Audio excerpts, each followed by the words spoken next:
সংক্ষেপে এই কয়টি পরিকল্পনা যদি আমরা সফল করতে পারি, এই কয়টি পরিকল্পনা যদি আমরা বাস্তবায়ন করতে পারি, তাহলে বাংলাদেশের খেটে খাওয়া মানুষ যারা আছে, বাংলাদেশের সমগ্র জনসংখ্যার বেশ কোটি জনসংখ্যার প্রায় 70% মানুষ গ্রাম অঞ্চলে বা উপজেলা বা জেলা পর্যায়ে বাস করে।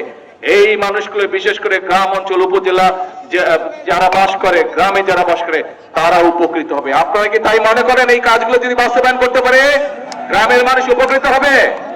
ইনশাআল্লাহ। প্রিয় ভাই বোনেরা, আমাদের লক্ষ্য, আমাদের উদ্দেশ্য সেটি।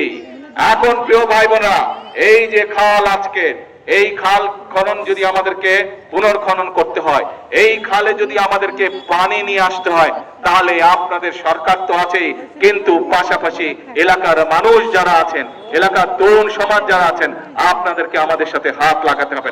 পারবেন হাত লাগাতে এই খাল খননে? আপনাদের সকলকে। কারণ এই দেশটা এই দেশের জনগণের, এই দেশের মালিক এই দেশের জনগণ। এই দেশের মালিক যেহেতু এই দেশের জনগণ, এবং বিএনপি যেহেতু এই দেশের জনগণের জন্য রাজনীতি করে, আমাদের প্রত্যেকটি কর্মসূচি হবে মানুষের জন্য। আমাদের প্রত্যেকটি কর্মসূচির বাস্তবায়ন হবে মানুষের ভাগ্য পরিবর্তনের জন্য।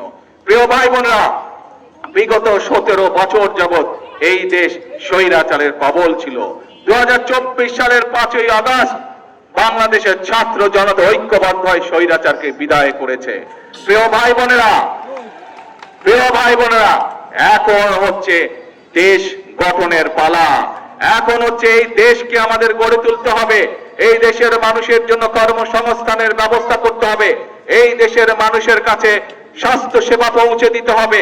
এই দেশের গ্রামে গঞ্জে বাস করা মানুষের কাছে ওষুধপত্র, ডাক্তারের সেবা পৌঁছে দিতে হবে। এই দেশের বেকার যুবক বলুন, এই দেশের বেকার তরুণদের বলুন, তাদের শিক্ষা এবং তাদের কর্মসংস্থানের ব্যবস্থা করতে হবে। এই দেশের কৃষকদের আত্মনির্ভরশীল করার জন্য তাদের পাশে এসে দাঁড়াতে হবে। এই দেশে আমাদের গাছপালা কমে যাওয়াতে বৃষ্টি পাগলাও কমে গিয়েছে, সেই জন্য বৃক্ষরোপণ কর্মসূচি আমরা সিদ্ধান্ত নিয়েছি, আমরা এই পরিকল্পনা গ্রহণ করেছি। ইনশাআল্লাহ আগামী 25 বছরে প্রায় সারা দেশে আমরা চেষ্টা করবো ইনশাআল্লাহ আল্লাহর রহমতে 25 কোটি বৃক্ষ রোপণ করার জন্য। প্রিয় ভাই বোনেরা, আজ এই খাল খনন কর্মসূচির কাজ আমরা শুরু করলাম। এরকম প্রত্যেকটি কাজ আমরা করতে চাই যার সাথে জনগণের ভাগ্য জড়িত। প্রিয় ভাই বোনেরা, যেই 5ই আগস্ট 2024 সালের 5ই আগস্ট যেই স্বৈরাচারকে বিদায় করেছি, তারপরে আমরা সংসদের দক্ষিণ প্লাজায় সকল রাজনৈতিক দল একত্রিত হয়ে জুলাই সনদ আমরা স্বাক্ষর করেছি। আজ এই হাজারো